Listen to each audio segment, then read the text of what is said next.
Welcome back to another episode of Mindset Mastery with Mindset Mary. Today, I have the pleasure of interviewing someone who I recently met in Los Angeles at Devin Bendison's Game Changer Experience.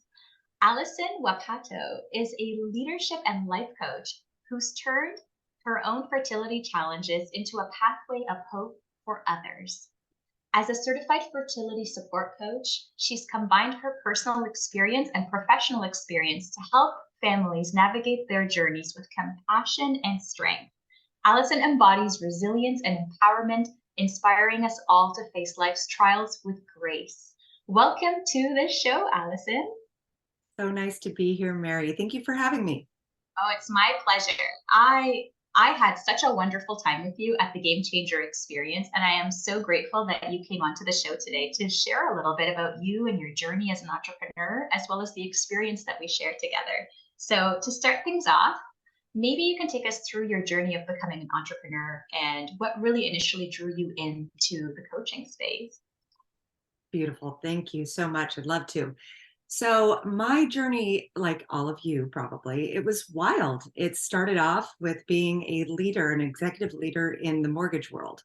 And as the market fluctuated, so did my confidence in my career. And I thought, you know what?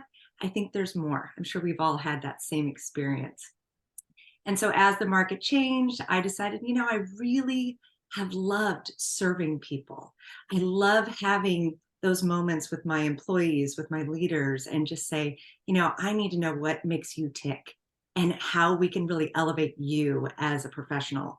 And it led me into starting my own business and my coaching practice. And that has been an evolution of itself. It started off with leadership and life coaching, and what a fulfilling world that is. And just recently, it's transitioned into fertility coaching. I want to take you guys back in time a little bit. It's Okay. interesting how our niche finds us, and I'm going to take you back in time to a challenging moment that I had, if you don't mind, Mary. Is that all right? Thank you, Okay. Allison. So there was a time, and I'm sure a lot of women who are listening can relate to this, where all I wanted in this world was to have kids. I woke up with that thought in the morning. I went to bed with that thought in the evening, and it was really all consuming. And I would have moments of a lot of just self-doubt, not feeling like a woman, not feeling enough as a person, as a mom, not worthy. And those feelings really stuck with me. And my journey was a 5-year journey of just trial and error. And luckily, it had a happy ending. And I did have two wonderful, wonderful boys that also drive me crazy, which is fine. And they're 7 and 9, Dylan and Drew. And they're the light of my life and also my best teachers. So with all of that, it really showed me how, number one, the thing that we want most can also be the thing that really provides so much gravity on our souls. And it was such a heavy moment in my world when I was going through those challenges. I also had in that time so many people in my world, in my village, help me through it. And then looking back, that was service. I had my fertility doctors. I had my husband, who poor man was not entitled to his feelings at the time. I had an acupuncturist. I had so many people, and yet still felt alone. So just recently in July, I really was hit kind of by the universe, I think, and by divine timing. We hit with a lot of those feelings and memories of just feeling that alone. And it was a calling that I need to help women in that space and just wrap my arms around them and just say, you know what? Your story is so unique and it is so specific and special to you. And it's okay not to be okay here. It's okay to feel these feelings. Please feel your feelings. And I've got you, and I've got my arm around you. And it just, when I started this work, it hit me as this is what I was meant to do. So lot of story that comes to that point of today. Here I stand with you as a fertility support coach, and really just looking to add to the total sum of love in this world, of self-love, of family love, of community love. And I'm just, oh, I get teary-eyed about it. So I might cry on this, all good. So All good. I think we've all shared our fair share of tears at the game changer experience. But Allison, I love everything that you said. And they often say that we discover our purpose from our pain, right? The things that we've gone through, we end up wanting to be that guiding light for others to help them, through their path, through similar paths. And we are really most qualified to serve the person that we actually once were. So, as someone who struggled with fertility, I can absolutely see how that turns out to be something that you're passionate about helping others with and serving others with. So, if you can take, yeah. well So, if you said, can, by the way. I love that is from pain. Beautiful. And it's so true. And we find that, we might not know life's path. We don't know where we're going to go. We have this idea that we're driving the car, but really there's something else taking the wheel. And it is so interesting that we do end up typically with our legacy being part of the things that were our challenges in our past.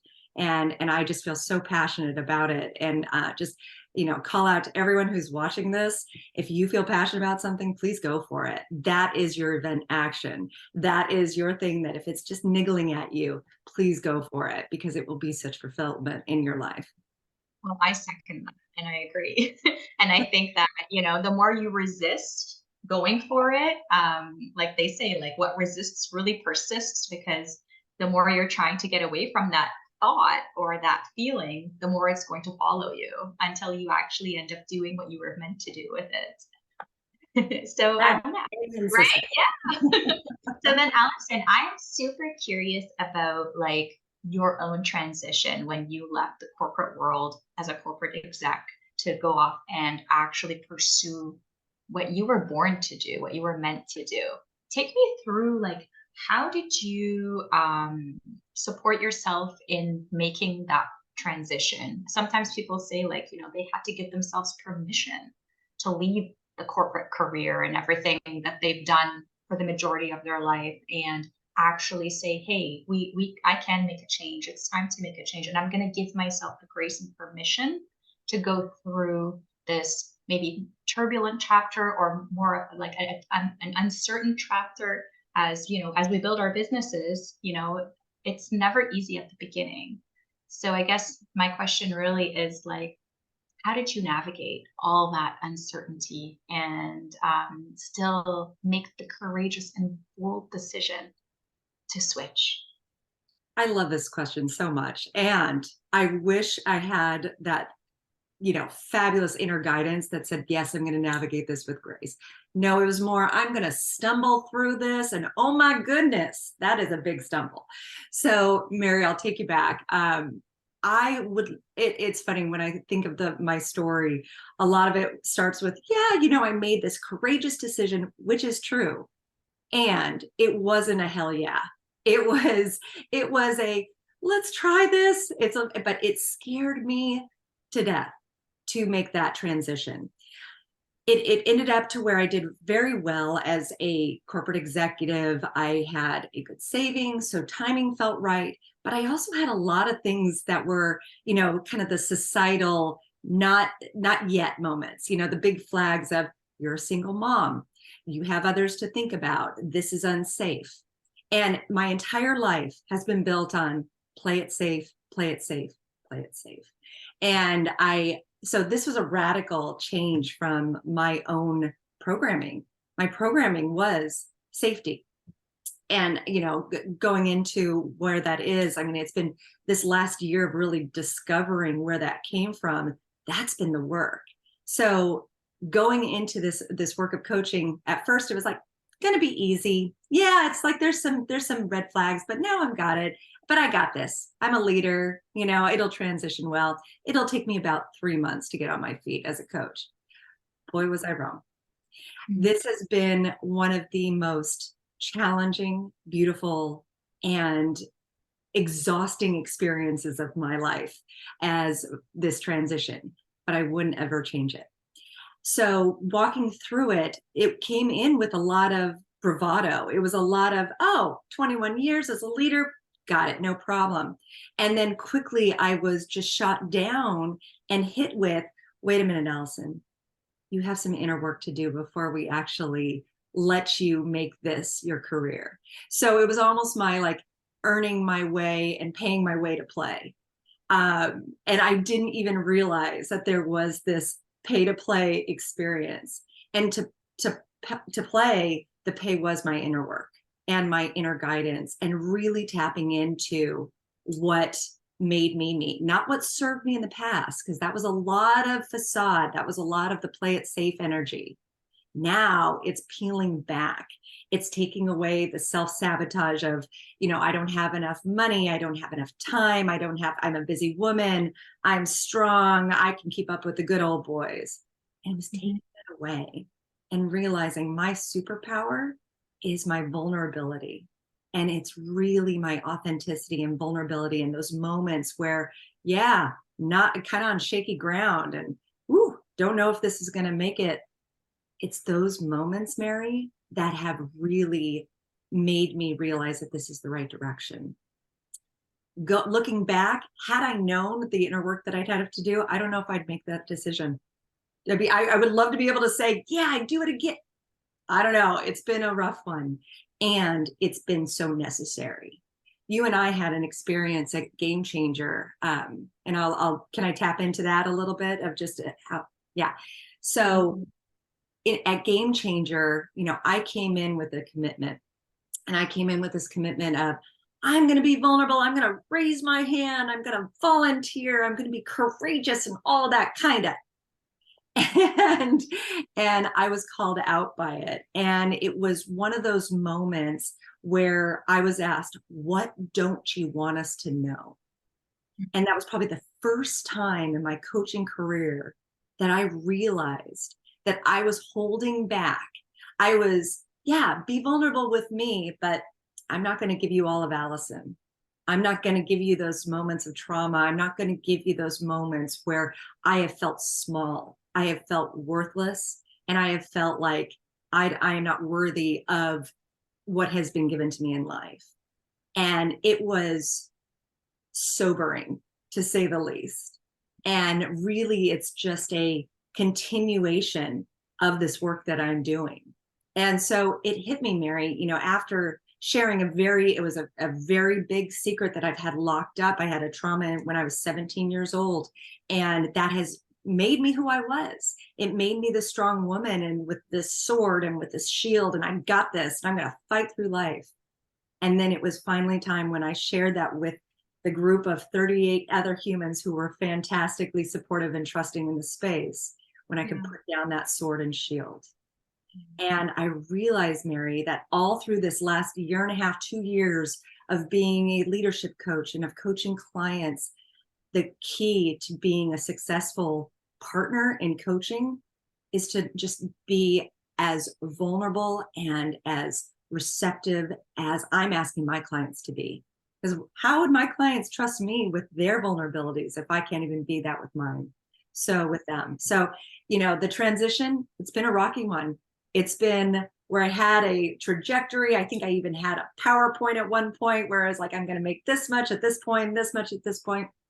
It's all out the window. The battle plan left as soon as the battle started, and I realized it's not even a battle. It's just a battle with myself. And I'm at that point where I'm like, I can lay down the sword. So that's a long-winded way of saying it's been an interesting journey, to say the least. Well, I want to say that, like, I totally acknowledge you. I want to acknowledge you for just how honest you're being, because people think it's, it's all roses to build your own business and live out your dream. But the truth is, that's what we see as the end product of someone who's successful. But what we don't see is what it took, those beginning stages, the beginning years, the sacrifices, the self-doubt, right? The limiting beliefs that they had to overcome. And we don't see that. So we're left with like a story, right? Like it's like a movie where we think that we're going to quit our jobs and have no boss and pursue our own dreams and be our own boss. And, it could be like make lots of money and live the way we want and have all the freedom. And it's like reality is when you take that decision, you're going to second guess your decision, right? You're going to start thinking, was that the right move? Did I make the right choice? Am I up for the task? Am I good enough? Am I worthy? Right? I heard you saying some of those things. And I think that that's natural, right? Like for me, like I focused on mindset because that's the one thing that I struggled with for the majority of my life. And like we talked earlier, like we want to be able to serve the people that we once were. And it's not to say I don't struggle with mindset anymore, because I think we'll always be struggling in some form or shape. It's how we recognize and get through it, right? It's how we pinpoint, the things that we're telling ourselves, those limiting beliefs, and it's really the negative self talk, right? And Oh, you can yeah. and that's what really gets us, because we end up believing our self-talk. It's like, because we're thinking it, we think that because it's our thoughts, they're true. We believe in them because they're coming from us. But then some of it is just conditioning, like you mentioned, right? It's like what's been taught to you. It's our trauma. It's our ability to self-preserve and protect ourselves, and keep fighting that battle. And I love how, I really want to acknowledge you at the experience. Like, I thought you were so courageous to get up in front of everybody and be so vulnerable. And, I don't know if you expected yourself to do what you did when you were in front of everybody and allow yourself to be vulnerable with everybody. But I thought, wow, like to me, it was truly, as a coach, I felt so inspired by you and your ability to, you know, um, let what's in your mind, um, to let it out. Because sometimes we're thinking something and we're not ready to say it, or we don't want to say something. And like you gave yourself permission to let go that day. And I think the entire room was, holding safety for you. Absolutely. And I felt that on the other side. And this isn't just for us, but this is also for everyone. Connection really is made not with the chit chat, not with the like just the small talk. It's made with our challenge. We bond through discomfort. We bond with each other. We're humans, and down to a biological level, like we are meant to connect. And those connections are strengthened through our challenges. And I mean, how many, I look back at some of the times when I had challenges with my husband, my ex-husband now, but he's my best friend and co-parent, and I couldn't have asked for a better outcome. And I look back at those challenges and I go, wow, we survived that together. There is a bond there. And, but yet the irony is, Mary, how often we hold that back. We hold back all of our challenges. When I was going through my own fertility journeys, I'll tell you a quick story. I held it in secret.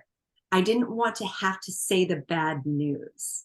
It was, even though I craved support, and I didn't feel like I got that during those first 4 years, especially the first 4 years of trial and error. We went through multiple attempts through, very intense reproductive technologies, assisted reproductive technologies back then.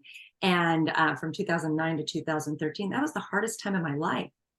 And I would show up at work, show up at Thanksgiving, big smile. It's all good. Baby steps. I'm just taking information in. Had a little script that I would run through. It's just one thing at a time. I'll put it on a shelf for now. So, but really inside I was screaming.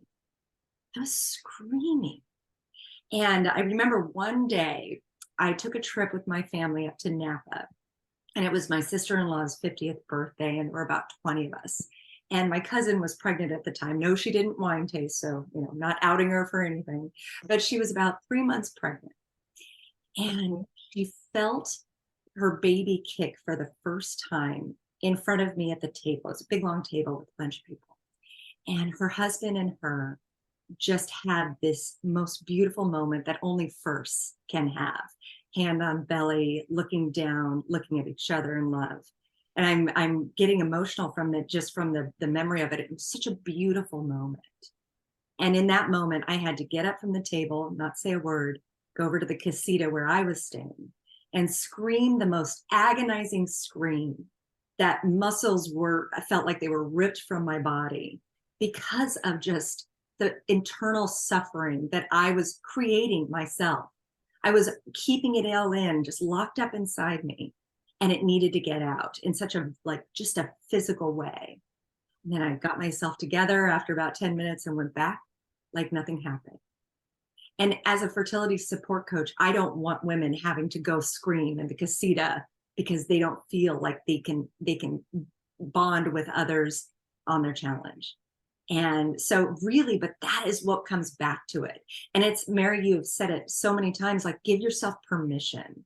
Give yourself permission to be just, the best version of love and trust and safety that you are right now, the beautiful human essence that you are. We're perfect. We're perfect just the way we are. We don't need to hide it. We don't need to be shamed by it. We're perfect. And I think if more people would just allow themselves to see that just absolute beauty that is our challenge, and just even in our traumas, that there is that beautiful like connection that we can all make, I think this world would be just such a better place. But instead, we're just programmed and cultured to keep it in and just, nope, I got this, especially as women. We do the superwoman thing. Like, "Nah, I can handle it all. I can be mom. I can be soccer mom. I can be team mom. I can, snack bar supervisor for baseball, whatever it is, we can do it all." And I am here to take a stand for women everywhere, so that you don't have to go out and be everything. Just be you. You are beautiful and perfect. And even if you want to scream, scream, but know that you're not alone in that scream. And there's so many of us here to help you. And I know I'm sounding like I'm on a soapbox right now, but it is so important that people can lay down the sword of just being everything to everyone. It's just, let's let it out. And let's be okay with not meeting expectations. Like, sometimes I find that as women, we tend to set so many expectations on ourselves that others may not necessarily have been setting them on us, but we think that there's these, high expectations that we try to meet, right? And it's like, sometimes we're literally fabricating the expectations, thinking that that's what we should be doing. Whereas people are thinking, like, how are you doing all of this? Like, how have you not burnt out? How are you not running yourself into the ground? And we're not even seeing it because we're so conditioned and programmed to do what we know, like what we feel comfortable doing or what we're used to doing. And then when you do that pause and you self-reflect inwards and you start really asking yourself the real questions, right? And I think that, like, I mentioned this before we got on camera, but it was like, man, so many of us have so many like unprocessed emotions and unprocessed feelings and unprocessed trauma. And we're not even recognizing how keeping all those emotions bottled up or unprocessed is actually affecting our day-to-day decision making and our day-to-day lives, our day-to-day thinking, our emotions, our relationships, and how we connect. And I love what you said about, like, that's what our vulnerability is, what connects us. And I would say, like, 100%. And I think we're as connected to others to the degree that we're connected within ourselves. And if we want to be great coaches and help people, I think that we have to do that inner work first. So if we don't do the inner work, we're never really going to understand, right? We're never really going to understand how to connect with someone and help them do their inner work. Absolutely. I mean, qualifications for a coach, it's not, were you a leader of others? No, I went through a personal trauma. I've had financial problems. I've been in a rocky divorce. I've dealt with addiction of a loved one, all of the things. That's what makes me qualified, not as a coach, but as a human who is there to connect with other humans. So, I mean, really, that, as I'm even saying it, it's just like, that is what this world is made of. It's made of everyone who has their own story.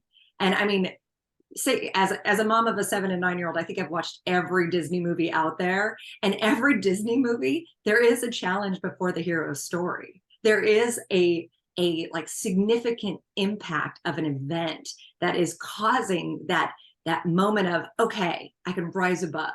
And it's not rise above like, oh, shove it under, lock it up, keep it tight. No, it's really just like, I am going to just be, who am I being right now to overcome this challenge? How can I use what life's giving me? Not how can I get through it. It's like, oh, I just want to get through this day. I just want to get through the holidays. I just want to get through this work challenge. How can I use this? Who am I being right now? Followed by now, followed by now. So we heard that a lot in Game Changers. And, Devin Bandison, shout out to you, because, you have, regardless of if you pissed me off or pissed any of us off, we still love you, because what you say is so true. Who am I being now? Yeah, it's true. And and speaking of Devin, I absolutely loved the way he commanded the room and really gave us, and I love that he doesn't want to call it a course or a session, because it was truly, you can only explain it as we all had a shared experience with him and each other for those 3 days. And one thing that really struck me with Devin is like how it was like, are you playing to win? Are you playing not to lose? Or playing for the love of the game? And it made me realize, like, I think there's lots of areas in my life where I'm playing not to lose, right? Where I'm just trying to stay afloat, where I'm trying to keep everything running, making sure that nothing is falling off, and I'm really just trying to get through. But then when he said, like, are you playing for the love of the game? That hit me, because I think it got me realizing, like, in all the work that we're trying to do and building ourselves and building our businesses and serving our clients and taking care of our children and all of that, I end up forgetting that life is joy. Life is fun. Life is happiness. I forget that actually everything I'm doing should be leading me to higher level vibrations and emotions. And when you're doing everything and it's leading you to depletion, you got to get back on the drawing board and say, where am I not doing things right? Where should I be doing things better? What should I stop doing? Because if it's not leading you to the emotional state that you want to be experiencing in your everyday, not your someday, not your one day, every day, if I want to experience love, joy, happiness, contentment, fulfillment, if I want to have those experiences and those emotions, then I need to look at what am I doing to create those emotions for myself. Yes. And I think that was like a big takeaway for me, is like, wow, I am like, I go to bed just exhausted from my day, just completely. And the only time I really get to sit is when I'm working or if I'm having dinner with my kids. I am not sitting at any other time, always running around, trying to be everything to everyone, try to get everything done. And then what that experience really showed me was like, how's that working out for you? You've forgotten. Yeah. You've forgotten that you're here to play for the love of the game, for the love of life, for the love of your connections, of your clients, of your family, right? And if I'm not creating love from inside of me, if I'm not creating that for myself, how can I create that environment for everyone on the room? And that's when I realized, wow, it's time to take that step back and really reassess, how am I showing up in my being? Who am I being in this moment, in this day, in this relationship? Who am I being? Because I am just going to attract more and more of my being. And if my being is stress and overwhelm and frustration, if that's who I'm being, then my mind will continue to spring to me the things that I am familiar with. Right. Absolutely. And that's, you just nailed it. Absolutely. If, I noticed that even in my own world too, and my clients, often what's missing, Mary, is the joy. You say, tell me about your day. Well, we wake up and we're normally rushed because the kids aren't going fast. And then we get to, school, then I go over to work and it's just always a madhouse. And then we have, baseball practice, or we have this and we have piano. It's hurried and it's not joyful. And so really, how are we creating joy if we're just reacting to the hurriedness of life? We need to slow down and identify what's missing here. What the secret sauce that's missing is the joy. And we can't create joy if we're reacting to hardship. We can't create laughter. We can't create, like connection if we're always reacting to our own our own story, our own challenge. So that's my question, is to the world, to my own self, to you. It's like, where are we creating joy? How am I being right now? Am I creating joy, or am I reacting to what's happening around me? Am I reacting to circumstance, to people, to judgment, to self-judgment? Am I reacting to that instead of creating my own joy? So it's, oh, you could go down the rabbit hole with it, right? But like, really, since Game Changer, and it's been about 2 weeks now, 3 weeks, I think, it's one of those things where I have fallen into the most beautiful inspiration of creation, of just going, okay, I'm turning the channel. I don't need to do that anymore. I don't need to react to my circumstance. I don't need to be reactive to, okay, I haven't signed a new client, or, just any of that energy that is just, scarcity. No, I trust. I trust that if I create joy, I will get joy. Like, if I go out to build, if I put together a motorcycle, I'm not going to get a cake. If I create joy, if I want to create joy, I'm going to create joy. I'm not going to create hardship. It'll happen, but like, there'll be joy in there. So just really like putting it in we talked about GPS before, like putting it in your GPS of, I want joy, I want love, I want trust, and I want safety. I'm going to get that, because that's been putting my GPS, and everything I do is in service of that. It's to create that. And really, it's been life-changing the last couple of weeks of just going, nope, changing the channel. Joy is in my GPS. That's what I'm going to create. And it's been fun. This is something that I told you, this is something I never thought I would ever do 2 years ago. It would terrify me. And this is fun because I'm connected to you, and we're creating joy together. We're creating this environment of, who am I being now? And right now, I'm a joyful person. And it's refreshing. It feels like there is just that finally I can put down this heavy, heavy sword. It doesn't need to be a battle. It could be fun. Oh, I love that. I love that. And I think that, we create what we become, and we become what we create. I think it's impossible to create something and not be it, right? And it's impossible to be something and never create it. I think that it goes together hand in hand, which is why I think that experience that we shared of like, who are we? What are we becoming? Who are we becoming? What do we want to become? I think that those are some fundamental questions, like, who are we and why are we here? Mm-hmm. Who am I and why am I here? If I don't know the answer to that question, then I'm living life by default, right? I'm living life. Life is just taking me wherever it's taking me, and I'm just along for the ride. Yes. I wanted to create a life by design that asks those questions. Who am I and why am I here? What am I here to do? What am I here to create? Who am I here to serve? If I'm able to find answers to those questions, then I actually do have coordinates for my GPS. Then I actually do know where I'm going and why I'm going there, right? And eventually I'll figure out how we'll get there. We all get stuck in the house. Yes, I'll figure it out eventually. But if I don't know where I'm going and why I'm going there, then the how is really irrelevant, because it's like you're trying to go somewhere, like to a destination that that is not of your choosing. And how much of our life is really a destination that was not of our choosing, and yet we've allowed it to become our choosing. By not choosing anything different, we're choosing that place, we're choosing that destination, we're choosing those emotions, those feelings, those thoughts, we're choosing those relationships. We can, like, as long as we continue to not choose something different, then we are choosing our current circumstances. Mm-hmm. Yes. Yes.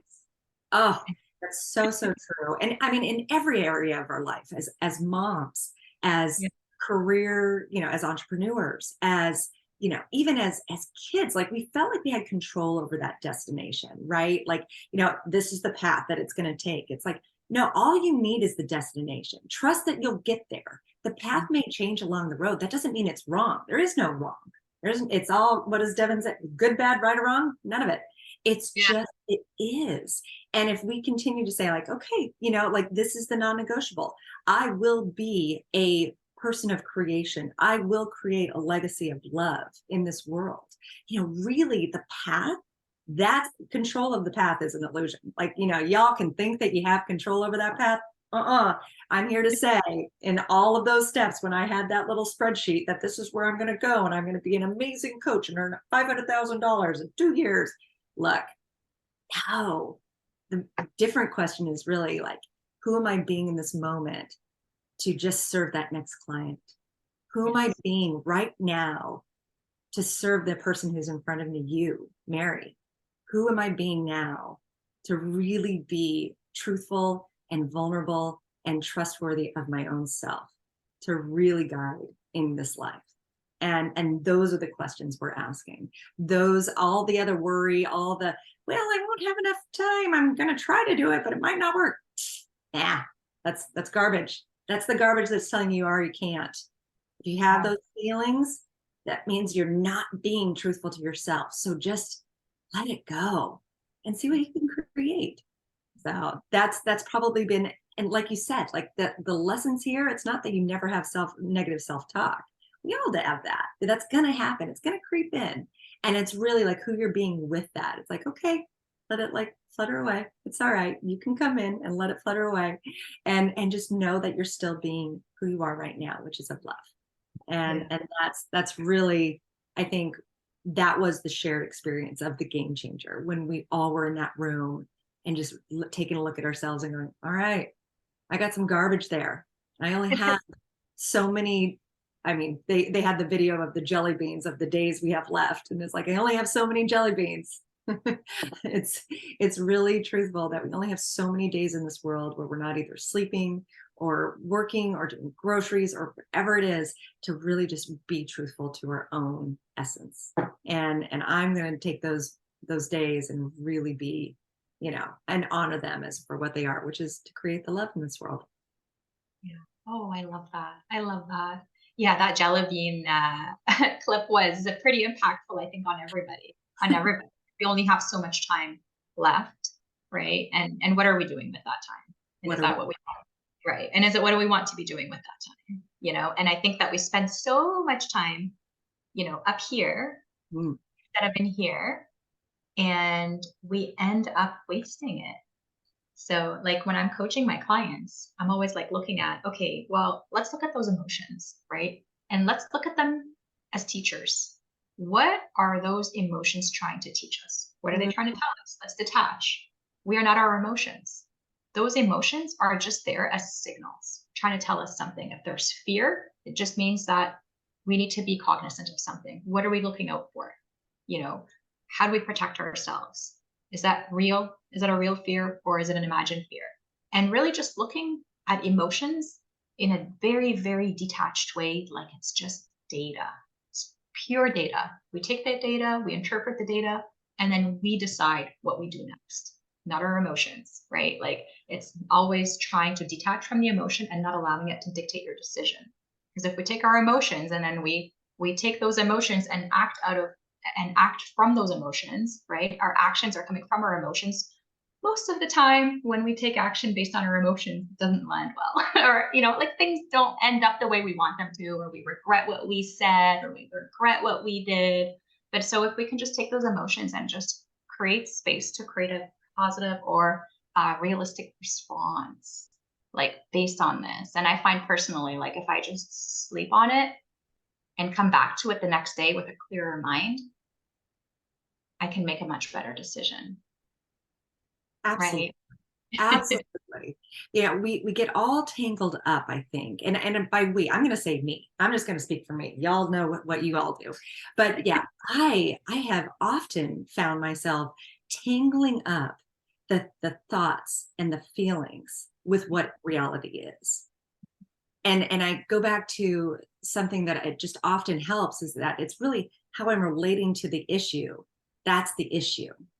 It's not the issue itself. It's not the circumstance. That's neutral. It's my thoughts about the reality. It's my thoughts that create my feelings, that create my behaviors, that create the results. So it starts with me. It starts with my thoughts. So really taking a deeper dive into how you're relating to things versus the the thing itself, the issue, the hard, whatever it is, the hard job, the financial concerns, the time you have. Like, are you relating to time as something where it's like you don't have enough of, or that you have all the time in the world? Because really, we all have 24/7, right? Like, there's no one has more time than other people. That's all just linear. It's really what we're relating to it. So many of my clients, and probably yours too, Mary, are just, I don't have enough time. I don't have enough time for, I'm at capacity. That's, I think my favorite thing that I hear is like, I'm at capacity. I've used it myself, especially in little league season in spring, like from February to June, I'm at capacity. And is that really true? Am I at capacity? What does that mean? It's like, time is time. It's really my choices and my feelings about time that drive my behavior. Slow down to the speed of life here and just recognize that I've got the same 24/7 that everyone else has. I'm choosing to fill my time with either baseball or spending time with my kids. I'm going to spend my time with my kids. And that is really where we can start filling our inspiration cup, is just how are you spending that time, and how are you relating to time? I don't have enough time. Is it hurried, or is it I'm confident that I have enough time in my world? So it's so powerful to see, and it's really made a difference in my own motherhood, in my own womanhood, and everything, of just being able to go, I have time in this world. So I love where these conversations take us. I mean, they could just keep going. Absolutely. Yeah, I agree. I know it's when interviews are free flowing, it's always beautiful to see where they'll go, and they'll always bring in, our past experiences, our current experiences, or experiences with our clients. And like I mentioned earlier, like you can never really run out of anything to say because it can go so many ways, and such is life, right? Like you want to get to a certain destination, but what we need to realize is like there's so many ways to get there. We don't need to stay fixated on one way, right? Of how we're going to get from A to B, because getting from A to B, there could be infinite ways of getting from A to B. It's really allowing yourself to guide yourself to the path that resonates most with you, right? And that feels most right to you. And that comes from really listening to ourselves and our inner being, and what we feel comfortable with and where we see ourselves going. And I think that, our ability to trust ourselves is really half the battle. Is how do we trust ourselves to get ourselves from where we are to where we want to go? We need to really trust ourselves and our decisions, trust our intuition, our feelings, our emotions, and trust that when you have the intention of doing good in the world, of serving, of making a beautiful contribution, trust that the universe will line things up for you to get you to where you need to go. Absolutely. Amen. That is so true. I mean, how often have you, in think about your recent past, beyond, how often do you go, okay, if I can just get to B, if I can just get from here to here, and I want to get there as quickly as possible. How many beautiful moments do you miss along the way?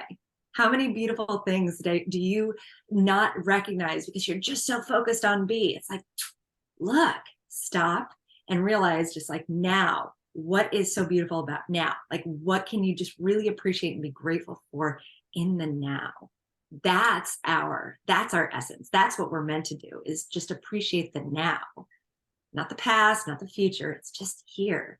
And I think if we were able to do that, so much would come to us. The universe, like you said, like the universe will provide and give us that path naturally, if we can just appreciate what's being given to us now. And that, to me, is like, that's the big aha for me. And just this last, as a 44-year-old woman, and it took me that long, and we all, it's like, I'm good with my path, but really in the last just year of just knowing that now I am safe, now I have trust, now I have enough choices and love in my life, and that's all I need. So worrying about the future, totally irrelevant. It hasn't happened yet. Now is what I'm grateful for. And I think I see a lot in our society of missing that piece. And it's in our face, right? I mean, it's really, I don't hold us as a society responsible for creating this, but I do hold us responsible as a society for getting out of it, getting out of the feeling of not enough. I'm not enough. I'm not doing enough. I don't have enough. I'm not being enough. That's our charge right now. Today, I take a stand for having the responsibility and being accountable for saying that I have enough time, I have enough love, I have enough choices, and I have enough everything to be safe in my world right now. Oh, Allison, I love that. That's going to be a clip on replay. because I think that's something we need to tell ourselves each and every day as a reminder that we are enough. Yes. We have enough. I mean, gosh, how much of our issues and worries stem from this not enoughness. And, Yes. that just needs to end. And it starts with us, right? Like, we can't change the world, but we can change ourselves. We can't change how people think, but we can change how we think. And the more you create that for yourself, the more that will emulate into your environment and those that you touch. Allison, this has been such an extraordinary interview. Please, please do tell our viewers if they want to have more information about a fertility coach or get to know you a little bit more and the work that you're doing. Where can they go to follow you and follow your Absolutely. So I'm on all the socials. So at Alison Wapato on Instagram, you can find me on Facebook on the same handle. My website, since this is a new venture, my website is being completed as we speak. So it's www.alisonwapato.com. And just, yeah, for email, awapato at what is it?